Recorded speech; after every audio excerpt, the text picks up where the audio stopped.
Welcome, dear listener, to the Drawing Room Detectives, where shadows stretch behind lace curtains and the quietest souls often see the most. Today's tale takes us far from the comfort of St. Mary Mead and into the velvet-draped corridors of Ashcroft Manor, where a secretive society of collectors has gathered. But when one of their own turns up dead, only Miss Marple, with her gentle wit and razor-sharp eye, can see the truth hiding among the trinkets. Before we begin, make yourself comfortable, brew a cup of tea, settle into your favorite chair, and do tell us in the comments, where in the world are you listening from? Now, let the mystery unfold. Chapter 1. A Curious Invitation. It was on a Thursday morning in late spring that Miss Jane Marple sat at her writing desk in St. Mary Mead, her blue teacup steaming gently beside her when the post arrived. The sun filtered gently through the lace curtains, and the scent of lilacs crept in from the garden. Life, at that hour, moved with dependable calm. Garden gossip, the clatter of the milk cart, the slight tick of the mantel clock. Among the usual envelopes, charity appeals, a circular for ladies' undergarments, and a terse note from her niece Raymond's wife about a visit postponed, was a cream-coloured envelope, thick and slightly perfumed, addressed in a tight, masculine hand. The return address read simply, Ashcroft Manor, Dorset. With the careful precision she applied to all things, Miss Marple slid the paper knife along the fold and drew out the letter. My dear Miss Marple, it has been many years, but I trust your memory is still as impeccable as your instincts. I am hosting a private gathering at Ashcroft Manor, an intimate retreat for those with a taste for the rare and unusual. We are a society of collectors, and we believe you would find the occasion stimulating. We meet not merely to admire our collections, but to discuss the deeper nature of value, how stories cling to objects, how rarity deceives the eye, and how possession alters the soul. In short, we are those who understand the value behind the value. Should you accept, a car shall collect you on Friday next. Your accommodations will be arranged. No publicity, no fanfare, only curiosity required. Yours sincerely, Oswald de Vere. Miss Marple's brow furrowed slightly as she read the letter again. Oswald de Vere, yes, she remembered him. A charming man with too many teeth and too few principles, who had once courted a dear friend of hers, only to vanish after questions arose over a collection of allegedly antique walking sticks. Still the letter intrigued her. The value behind the value, she murmured aloud. That does sound like something he'd say. She turned the letter over in her hand. There was no hint of what kind of collecting was meant. Coins, clocks, skeletons in closets, all equally likely in her experience. And the tone, too carefully composed, as though inviting her to a performance instead of a weekend gathering. She sat back in her chair, watching a sparrow hop along the windowsill. In truth, it had been some time since her last real adventure, though she would never describe it as such. Miss Marple did not chase after mysteries. They came to her as naturally as butter slides off a warm crumpet. But there was something in this invitation, something a bit too deliberate, a bit too cloaked in civility, that suggested not a party, but a puzzle. She reached for her teacup, took a thoughtful sip, and muttered, If it's simply about objects, I can always catch up on my embroidery. But if someone's gone to such lengths to summon me, then I expect I shan't be bored. She opened her small diary and penciled in Friday, Ashcroft Manor in tidy script, underlining it only once. A second underline, after all, would suggest she expected something truly dreadful. As she closed the diary, she glanced once more at the letter. The paper, she now noticed, was unusually heavy, cotton blend, possibly imported, and the handwriting, though neat, trembled ever so slightly on the downstrokes. Miss Marple smiled to herself, rose from her chair, and began preparing a small bag. Just a few essentials, her second-best gloves, 2 modest dresses, and a notebook.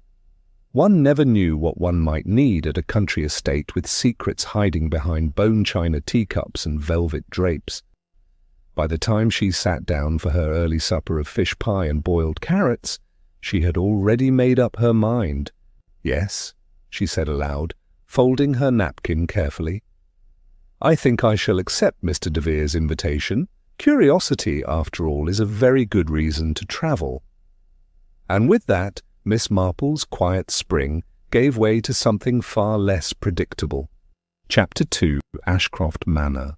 Ashcroft Manor stood like a brooding monument atop the Dorset hills, its stone facade softened by ivy, yet its silhouette oddly stern against the gathering dusk.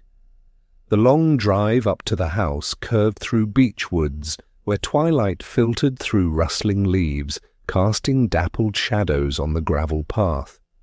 Miss Marple, seated primly in the back of the black motor car sent for her, peered out with polite curiosity.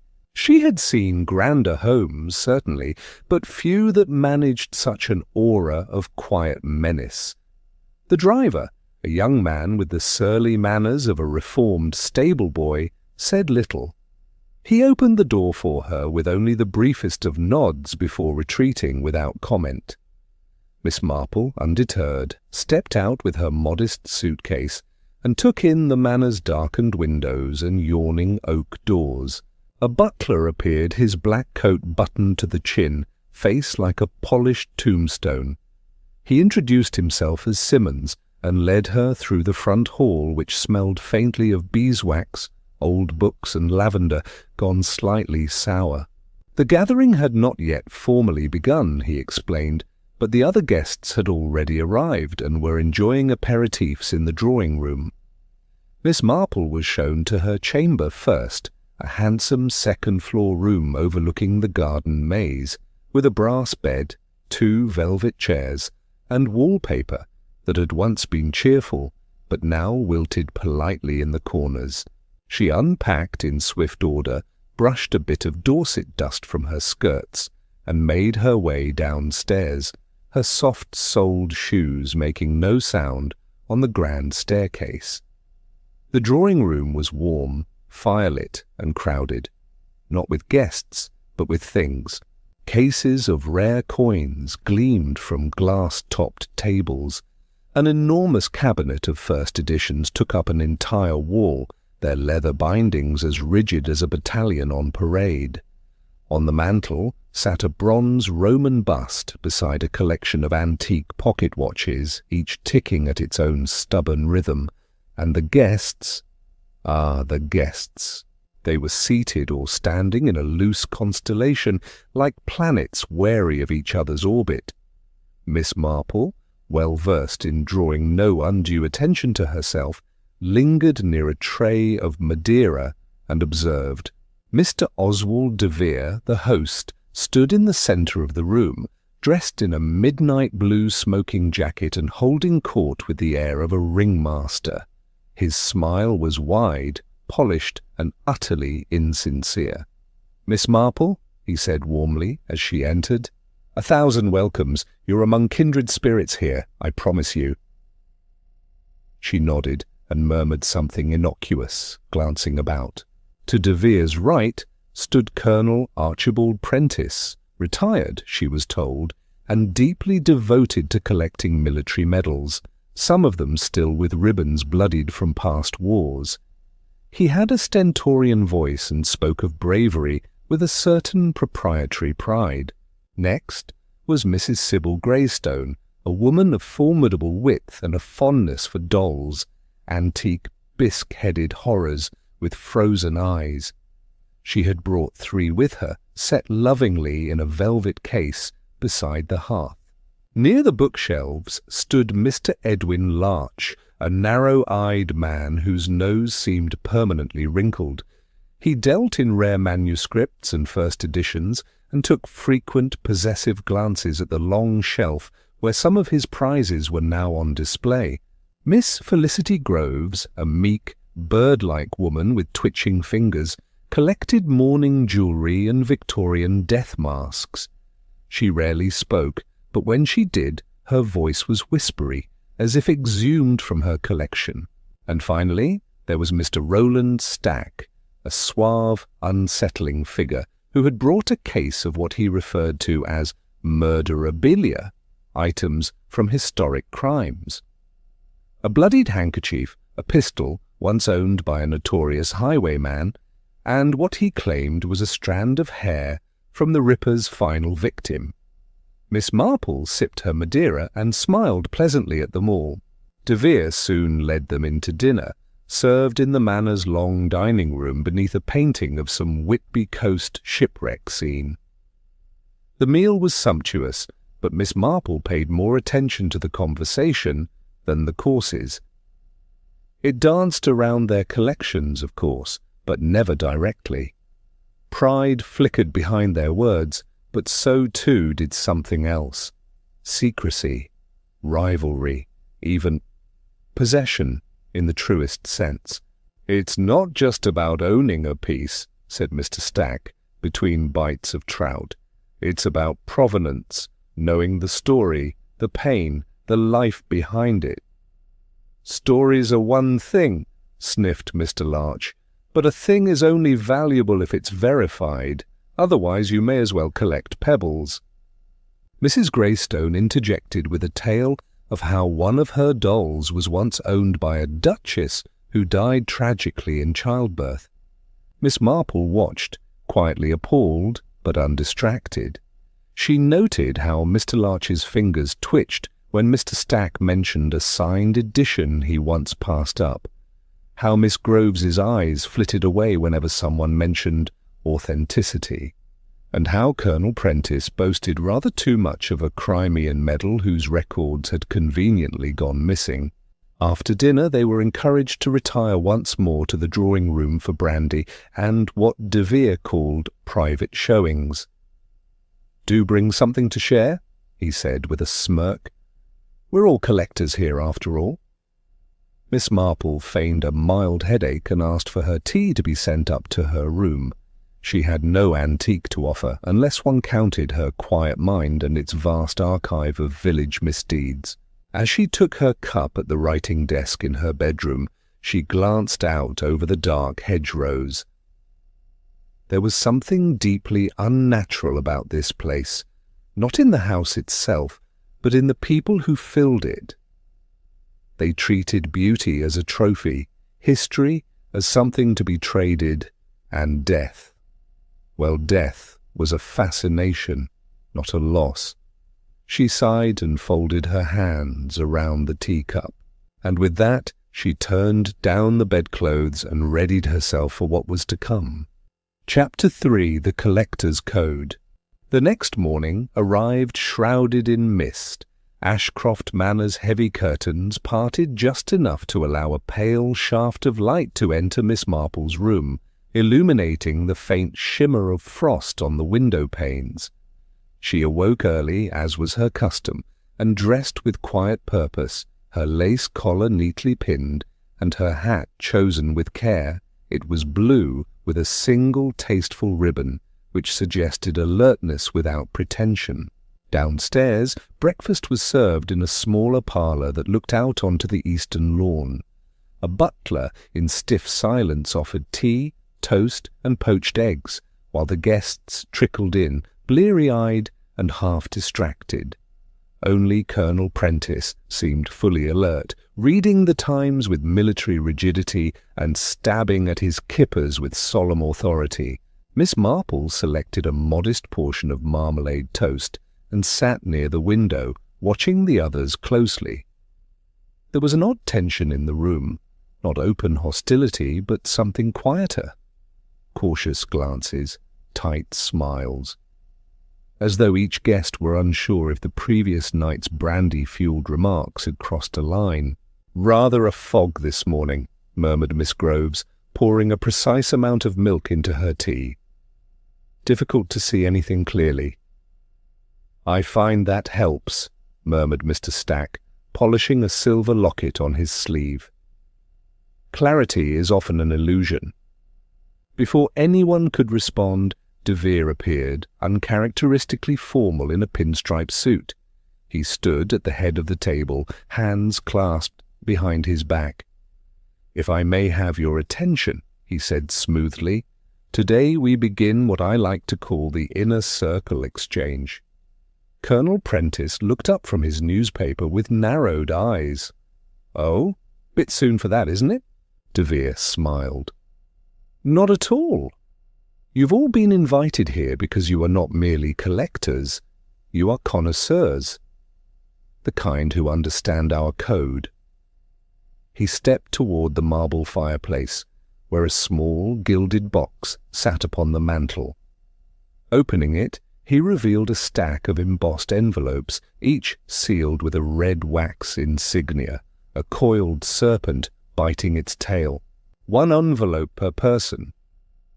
Inside a request, a challenge, if you will, an invitation to reveal something from your collection, something personal, something rare, something of significance. He paused.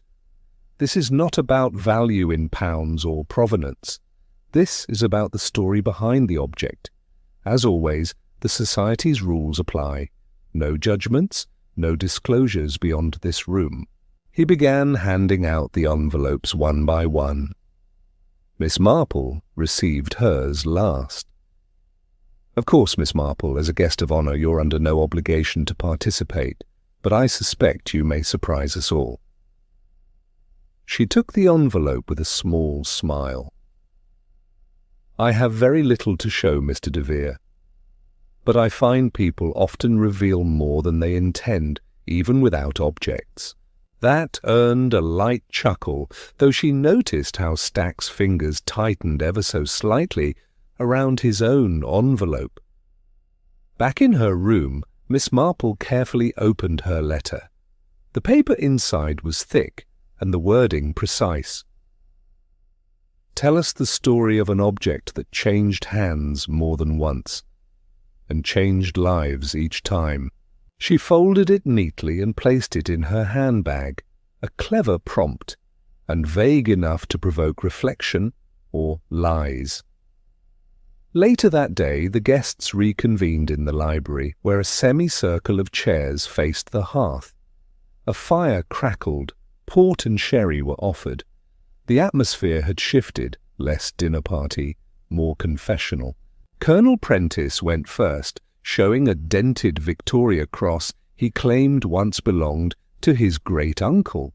His story was stirring and clipped, full of trench smoke and bayonet charges, but Miss Marple noticed how he avoided specific names, and how the medal's engraving had been curiously worn smooth, perhaps by age, or perhaps something more deliberate. Mrs. Greystone followed, presenting a doll said to be carved from shipwreck wood by a grieving father. Her voice trembled with theatrical sorrow, and Miss Marple could not help but notice how the doll's face bore a remarkable resemblance to Mrs. Greystone herself. Mr. Stack's turn came next. He drew a delicate glass vial from his coat and set it on the table. Inside it was a single faded ribbon. "This," he said quietly, "was taken from a scene you may all recognize. The 1912 Rookwood murders, 2 sisters, one poisoned, the other found singing to a photograph." A hush fell over the room. Miss Groves looked away, visibly uncomfortable. Colonel Prentice muttered something about bad taste, but de Vere smiled, nodding approvingly. "You understand the power of resonance," he said. "Well done, Stack." And so the parade continued. Stories of swords, diaries, brooches, and broken timepieces, some true, some embroidered.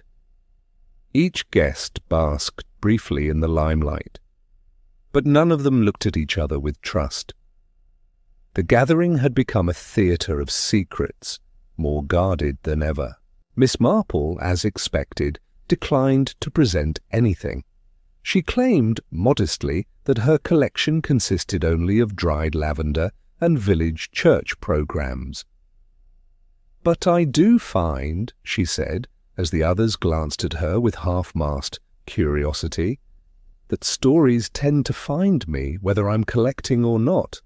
That night, as the wind picked up outside and the manor creaked under its own weight, Miss Marple could not sleep. Something gnawed at her. Not the stories themselves, but the subtle way in which they had been told, the performative nature, the hints of ownership that weren't about love or sentiment, but power. And somewhere between Colonel Prentice's medal and Stack's ribbon, she felt the unmistakable stirring of something dangerous. Not a passion for collecting, but a motive, and in her experience, that was always the beginning. Chapter 4. A Priceless Death. The scream came just after dawn. It was not the theatrical sort one hears in wireless plays, no rising crescendo of terror or hysteria. It was a short, sharp cry, shocked rather than frightened, contained, muffled perhaps by the heavy tapestries lining the corridors of Ashcroft Manor. Miss Marple, already awake and knitting by her window, paused mid-stitch. She waited. A moment later, hurried footsteps echoed up the stairwell. A door slammed, then silence again. She set her needles aside, rose without fuss, and peered out her bedroom door into the corridor. Several doors remained shut, but Miss Groves's was ajar, and from within floated the sound of quiet weeping. 5 minutes later, the house was fully awake. Oswald de Vere's voice rang out with clipped authority. "No one is to leave the premises. Simmons has already phoned the local constable. We shall wait for the authorities." But by then, Miss Marple had already made her own inquiries. The victim was Mr. Hugh Lampson, the taciturn philatelist. He had not appeared at breakfast, and when Miss Groves, who had taken to walking the hallways before breakfast in soft slippers, noticed his door slightly open, she peeked in. He was found slumped at his writing desk, his head bowed as if in thought, but he was quite dead.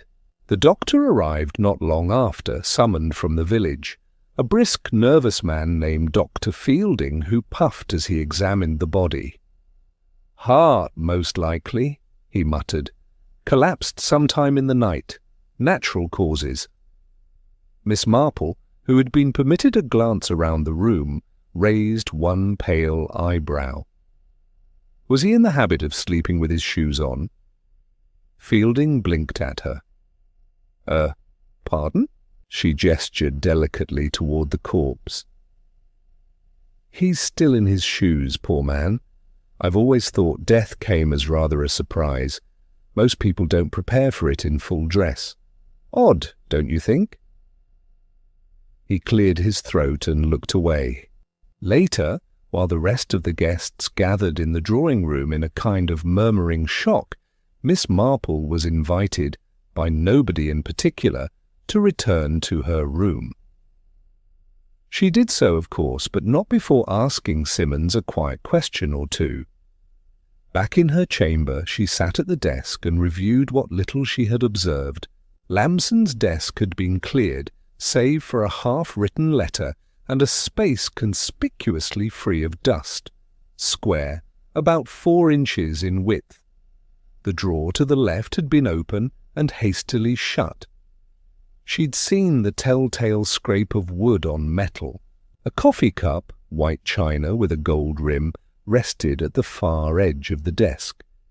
It had a lipstick mark on it, a dark red shade. Lamson had been quite bald, quite pale, and quite male. As for the missing object, likely a stamp, she guessed, something valuable, something worth killing for. At mid-morning, de Vere called an informal meeting in the library. "I trust the local authorities will conduct a thorough investigation," he said, steepling his fingers. "But I believe we must remain here until they arrive. Mr. Lamson was one of our finest members, a tragic loss." Colonel Prentice huffed. Always kept to himself. Odd sort. Stamps, of all things. Can't imagine what made him drop like that. Mrs. Greystone added, "He didn't look well last night, if you ask me. Seemed quite pale." Miss Marple sipped her tea. "May I ask," she said gently, "whether Mr. Lamson was in the habit of showing others his collection?" The group hesitated. Mr. Larch was the one to answer. "Good heavens, no, he carried it with him in a locked case. Paranoid, if you ask me. Kept a travel safe in his luggage." Miss Groves nodded.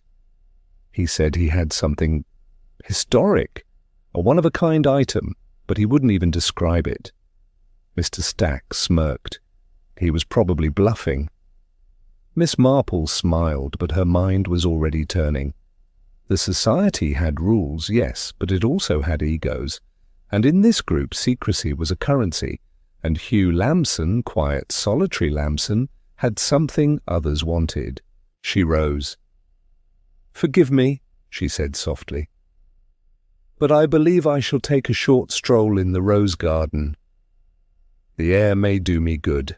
As she stepped out into the cold spring morning, the mist rising from the hedges, she glanced back at the stone facade of Ashcroft Manor. Behind one of those windows, someone was already planning what to say to the constable. Someone had poured 2 cups of coffee the night before, and someone had walked away with a stamp they didn't rightfully own. She tightened her shawl. Death, she thought, was a poor collector. It took everything and left only questions behind, and this time she intended to collect the answers. Chapter 5. Portraits and Pretenses. Ashcroft Manor was never truly silent. Even in the wake of death, the halls hummed with whispers. Footsteps softened by thick carpets past doors that stayed closed a moment too long. Conversations were held in corners, eyes darted and chairs shifted uneasily as if their occupants could not quite settle. Miss Marple, however, had settled quite nicely in the blue armchair near the window of the upstairs gallery. She was knitting a modest beige scarf and appeared entirely absorbed in her task. But as with all things Miss Marple did, appearances were not to be trusted. The gallery itself was lined with portraits, oil paintings of long-dead aristocrats and minor notables who had once called Ashcroft Manor their own. The eyes of a mutton-chopped magistrate and a lady with a tragically long neck looked down with indifferent solemnity. But it wasn't the faces she was studying, it was the guests. She had a perfect view of the landing and the main staircase, and from her perch Miss Marple watched as Mr. Edwin Larch passed by for the 3rd time in 10 minutes, his hands in his pockets, his brows drawn close as though working through a difficult equation. "Looking for something, Mr. Larch?" she asked kindly. He jumped slightly. "Oh, Miss Marple. No, just admiring the, collection. Interesting brushwork on the Duke of Carmine there, don't you think?" She gave a non-committal smile, a touch of the dramatic in the background, but yes, quite evocative. He made a vague excuse about finding his misplaced glasses and disappeared down the stairs. Shortly after, Miss Felicity Groves appeared. She tiptoed in, her gloved hands clutched around a tiny notebook. She seemed startled to find anyone else there and offered a nervous curtsy. "Oh, I was just looking for a quiet place to write," she whispered. "For reflection." "Of course, dear," Miss Marple said gently. "Though I believe the drawing-room is quite empty now. A fire and a little tea might help with inspiration." Miss Groves faltered, hesitated, and then gave a nod before retreating. As her footsteps faded, Miss Marple paused her knitting and examined a painting on the far wall. It was not particularly distinguished, an indifferent landscape of moors and fog. But beneath it was a small brass plate that read Ashcroft Manor, 1814, before the expansion. The hallway in the painting was unmistakable, But the corridor itself looked slightly different from its current state. One less window, a different sconce, and a missing alcove. Her fingers stilled. She had been in that corridor earlier that morning, and had felt, quite distinctly, a draught coming from what had appeared to be a solid panel of wall. Interesting. But for now she returned to the matter at hand. That evening, after dinner, a sombre affair with overcooked lamb and undercooked conversation, De Vere announced a temporary suspension of the Collectors' Circle activities. "Until the authorities conclude their inquiries," he said, with polite gravity, "I think it best we refrain from further exchanges." This was met with murmurs of agreement, and more than a little disappointment. It was Colonel Prentice, of all people, who said what many were thinking. Shame, really. Lamson was secretive, yes, but he had good taste, if he really did have that Nova Scotia penny. Well, what a waste. Miss Marple took a sip of her tea. It's curious how quickly some are able to speculate on the contents of a man's safe. Prentice raised an eyebrow. Meaning? "Oh, nothing at all," she said, with a faint smile. "I'm simply fascinated by how collectors seem to know the rarity of things they've never seen. It's almost sixth sense, isn't it?" No one laughed.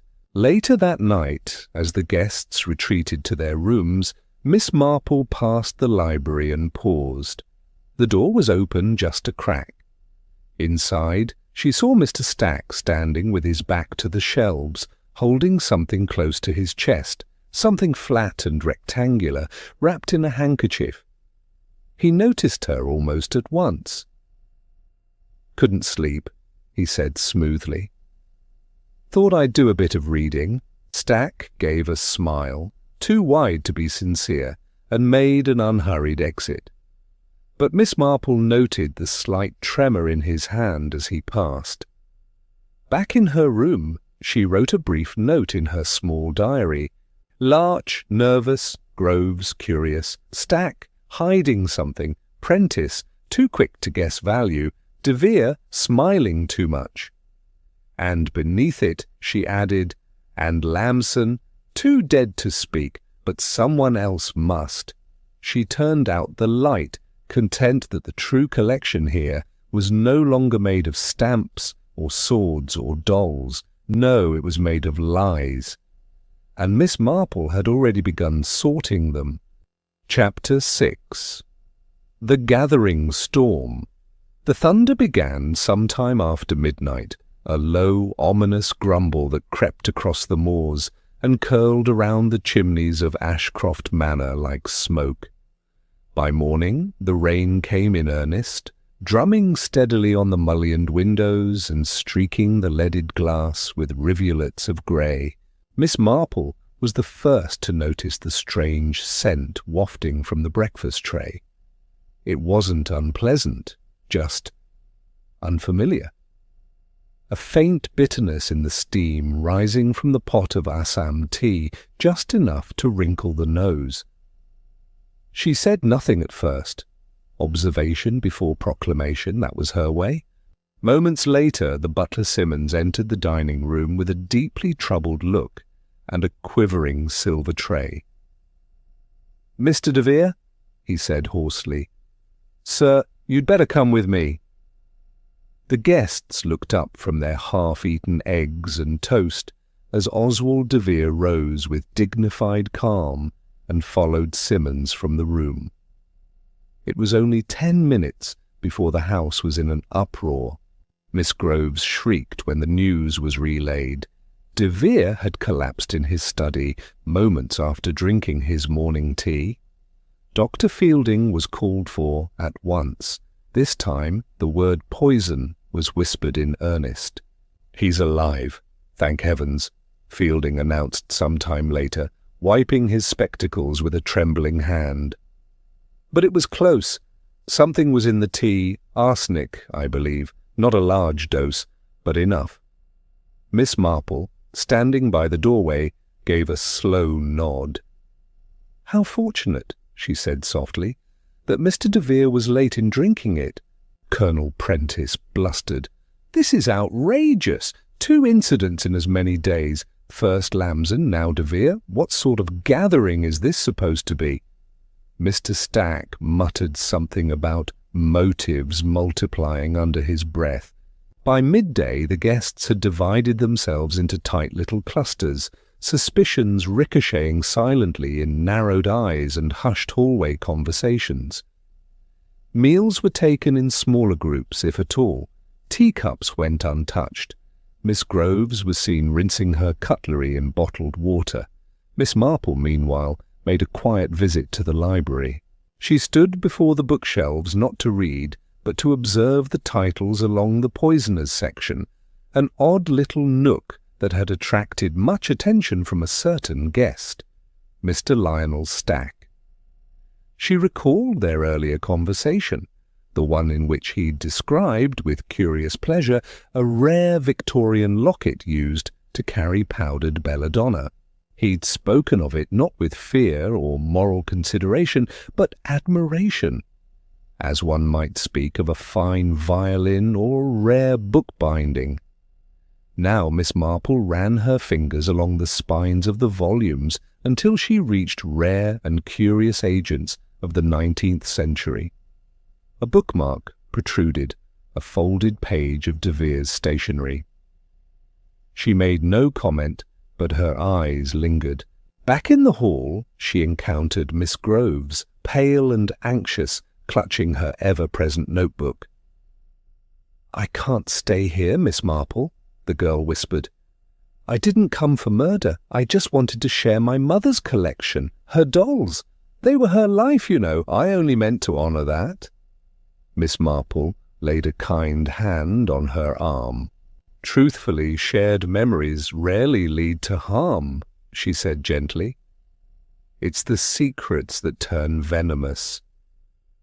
That afternoon, Inspector Armitage arrived, tall, grim-faced, and unimpressed by secret societies or decorative liqueur cabinets. "We'll search the rooms," he announced. "Everyone will remain here until further notice." The storm outside intensified, the wind howling now, as if the manor itself were displeased by the scrutiny. But within that pressure, something else had begun to shift, not just fear, but reckoning. As evening fell, Miss Marple sat again by the library hearth, watching shadows flicker on the walls. She wasn't knitting, she was thinking. 2 incidents. 1 murder, 1 attempt. 2 methods, poison in both cases, but different targets, and yet a single intent: to silence, to suppress, to remove. She recalled something de Vere had said during the first collector's circle.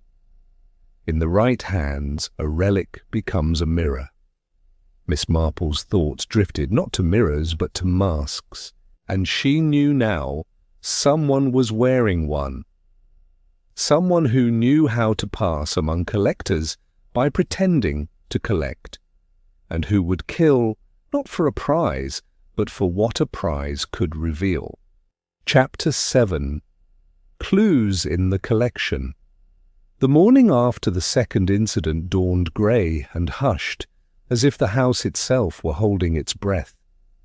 Rain pattered steadily against the windows, and the scent of damp wood and old paper hung in the halls of Ashcroft Manor. The collectors, once so eager to display their treasures, now kept their belongings locked tight, collections hidden behind wardrobe doors, beneath false drawer-bottoms, inside velvet-lined travel trunks. Suspicion had replaced pride. Miss Marple, however, did not retreat.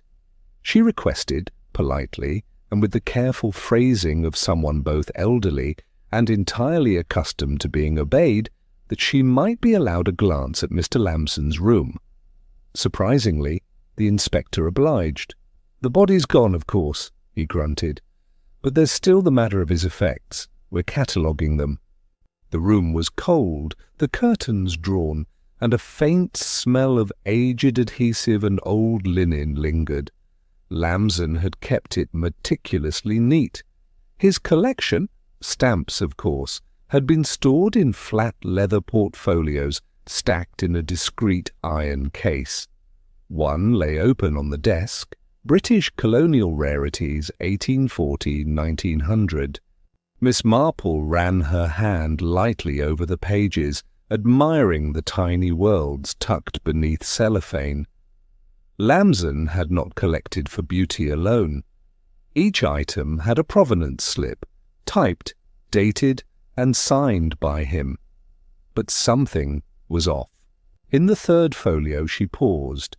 A stamp labelled as a rare Nova Scotia 2-penny blue, one Lamson had mentioned to several guests in vague, mysterious tones, was marked "On loan from private archive, provenance sealed." That was unusual. She turned to the back of the slip. Faintly embossed into the envelope's inner flap, visible only when the light hit it just so, was a set of dots and lines. Morse code. Miss Marple blinked. She'd learned it during the war, helping with signal decoding from her own little sitting room in St. Mary Mead. She read it slowly. Drawer beneath inkstand, P and L, copy secured. Miss Marple's eyes narrowed. She reached for the inkstand on Lamson's desk and lifted it with care. Beneath was a small drawer, nearly invisible to the eye, with a hidden latch on the underside. It opened with a faint click. Inside was a single envelope, yellowed, brittle. The paper was of fine quality, the handwriting elegant and unmistakable. Oswald de Vere. She drew the letter out and unfolded it gently. It read, "Lamson, I've reviewed the revised documents. You're to hold them quietly until the Geneva deal is complete. The dummy provenance should be sufficient for insurance valuation. Destroy originals once funds are secured. You know how persuasive I can be when crossed." Miss Marple folded it carefully and slid it back into the envelope, eyes calm, thoughts crackling. Forgery, fraud, and blackmail, thinly veiled by the sort of business language that men like de Vere used to dress their crimes. She made no comment to the inspector, but thanked him sweetly for his time. Back in her room she added to her notes, "De Vere forged provenance for false insurance. Lamson threatened to expose him, murder to silence. But then, who tried to poison de Vere?" It didn't add up. De Vere may have had motive to kill Lamson, yes, but who would want de Vere dead? Unless... She glanced at the collection list from the Society's binder, one she'd borrowed earlier. Members had been asked to provide itemized catalogues of their collections for mutual admiration, de Vere had claimed.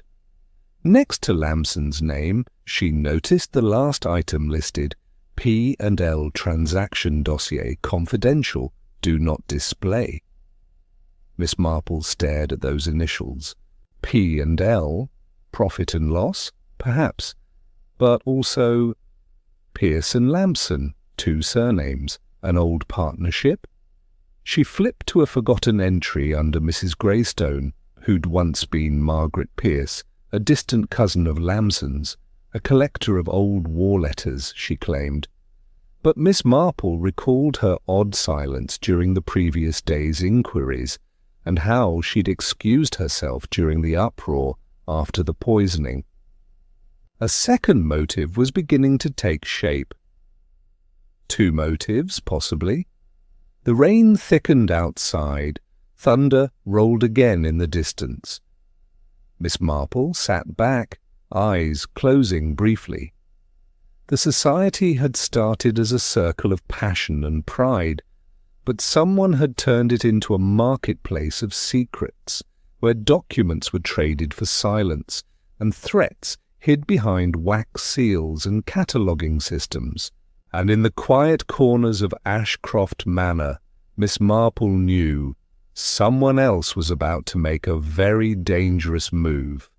Chapter 8. The Secret Society's Purpose.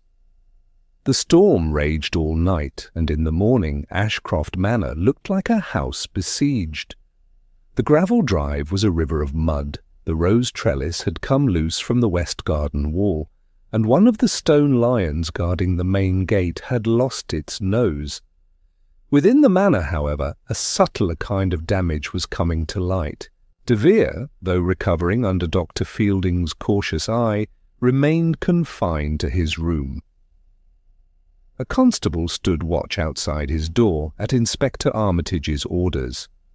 Whether it was for De Vere's protection or to keep him from slipping away was not publicly clarified. Miss Marple, meanwhile, had requested another pot of tea and quietly taken her place in the drawing-room, where several of the society members now huddled in uneasy silence. They watched her with varying degrees of respect, discomfort, and outright wariness. Even Colonel Prentice had stopped blustering. It was in this quiet that Miss Marple began her final stitch-work of suggestion. "I do hope," she said mildly, "that no one will think less of dear Mr. Lamson for his collecting habits. A shame, of course, about his death, but I always found collectors such interesting people." There was a pause. Then Mr. Stack spoke, cautious. "Some said Lamson was too interested. Meddlesome. There were murmurs, of course, even before this gathering." "Were there?" she asked brightly.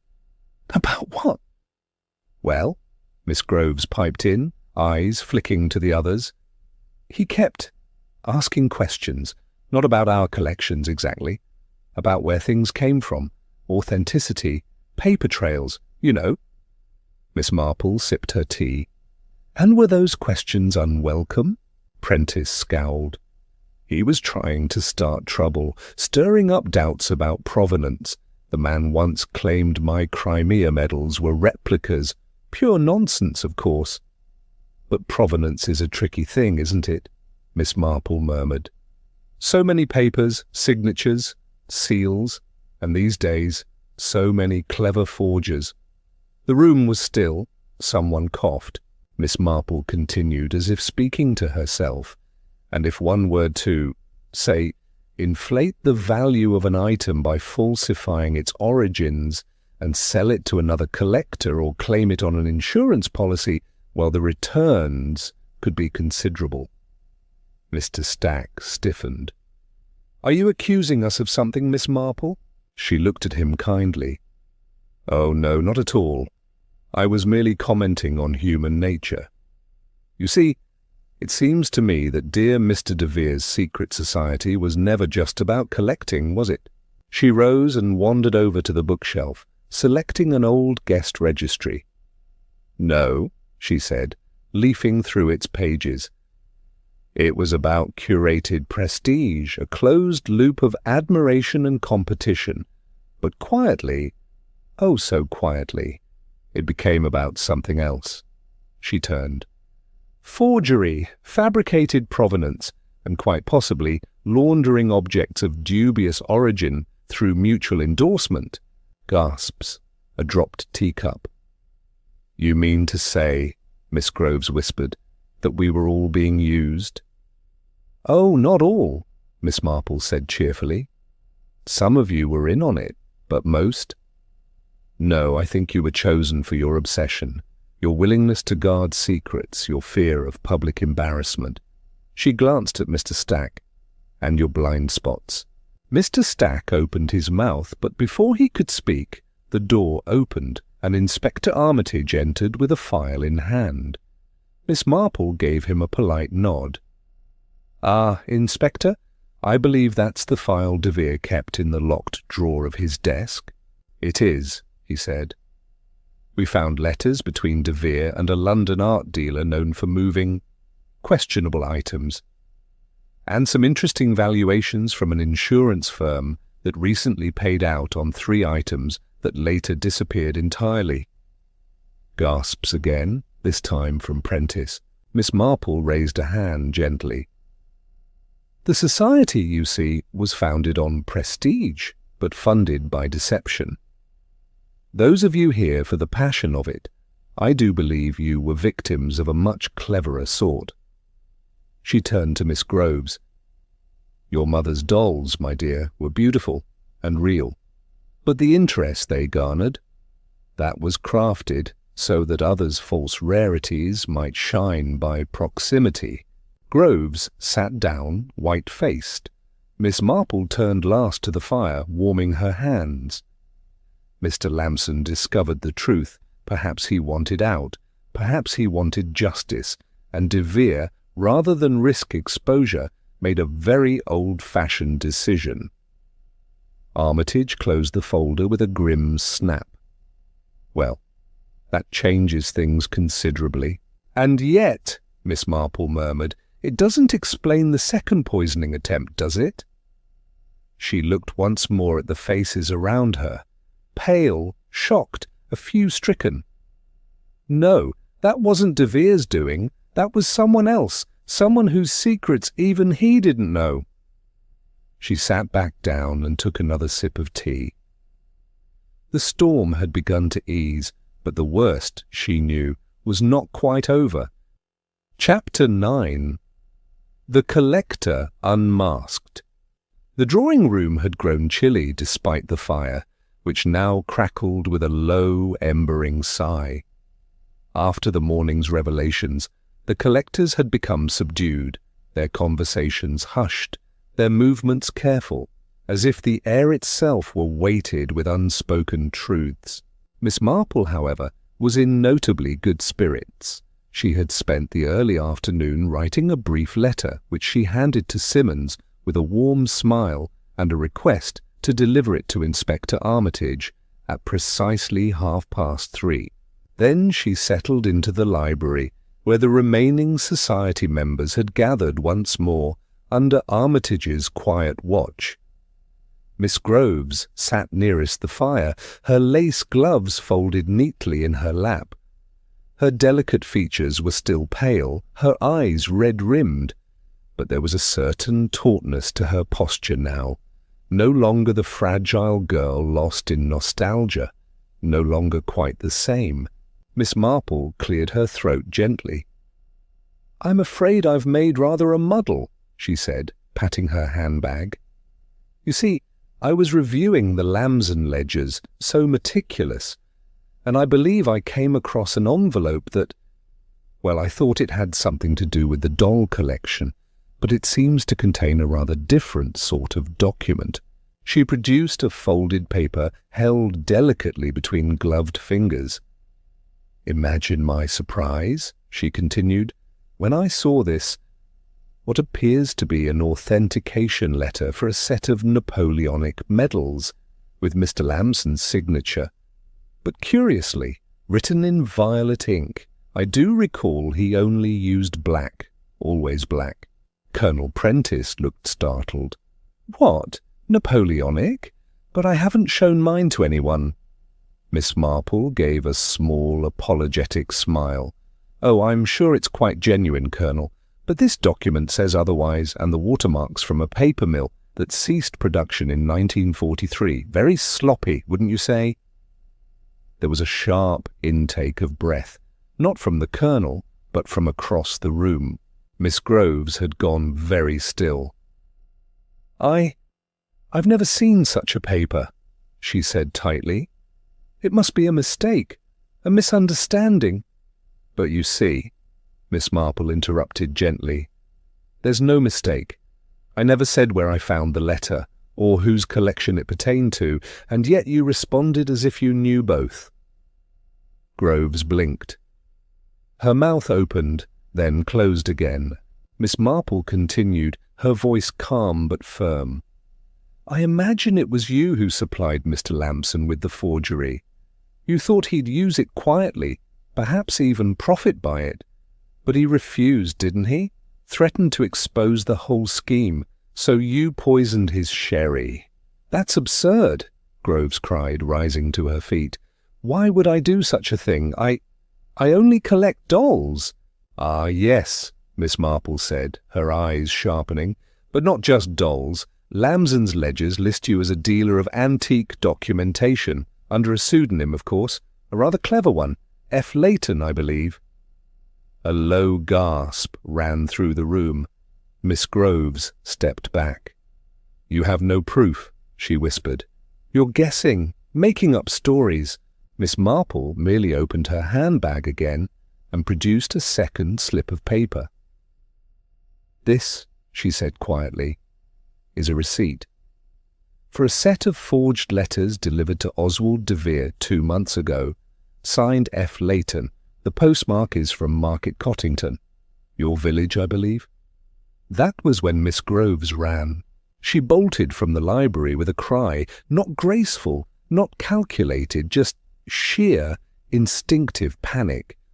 Armitage sprang after her, and the others followed into the hall, stunned into movement. She made it as far as the side door leading toward the conservatory before Simmons, stoic and unexpectedly quick, intercepted her with surprising strength. The small envelope she'd tried to discard fluttered to the ground. Armitage retrieved it. "Another document," he said grimly. "And a vial, still warm." Miss Marple, approaching without hurry, looked at Miss Groves, no longer pale and delicate, but grey and trembling, her eyes unfocused with fury and fear. "You couldn't let Lamson expose you," Miss Marple said quietly. "He found out the dolls weren't just sentiment, they were covers. Inside their tiny dresses were rolled certificates, seals, and ink samples. Hidden within their heads, even."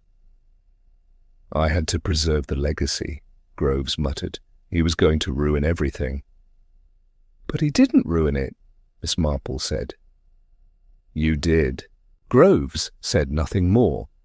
Armitage took her arm and led her away, his face grim. Back in the library, the silence was full of questions, questions that had no easy answers.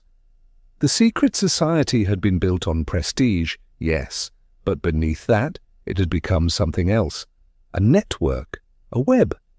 And Miss Groves had used her position at its softest, most unassuming corner. But she had underestimated the one thing she couldn't forge: Miss Marple's ability to read character more clearly than signatures. Chapter 10. The Cost of Rarity. By the end of the week, Ashcroft Manor stood strangely hollow. Though the rain had stopped and the garden was again flush with birdsong, the corridors echoed faintly now, devoid of chatter, boasts, and the guarded admiration of collectors. The secret society had disbanded, its name destined for the more scandalous pages of the newspapers should Inspector Armitage's report find the right ears. Mr. de Vere had been taken into custody for fraud and conspiracy, his protestations of innocence trailing behind him like cigar smoke. Miss Felicity Groves, F. Layton, was charged with murder, her web of deceit unravelled completely. Only Miss Marple remained behind a day longer, at the polite insistence of the Manor's staff, who admired her gentleness and feared she'd caught a chill from all the excitement. She assured them she was quite well. In truth, she lingered because she wished to sit once more beneath the climbing roses, their blooms scattered like confetti from the recent storm. She sat with a cup of tea, no knitting in her lap, simply watching the sunlight touch the petals. It was a gentle light, forgiving even to broken things. "Such a shame," she murmured aloud, "all that effort spent forging paper and poisoning drinks, when one could have been growing dahlias." A bird alighted nearby. She nodded as if it had agreed. In her travel case, a fresh letter had arrived, an invitation to another exclusive gathering, this time of antiquarian book lovers in Gloucestershire. She'd not opened it. The paper was thick and creamy, the script overly elaborate.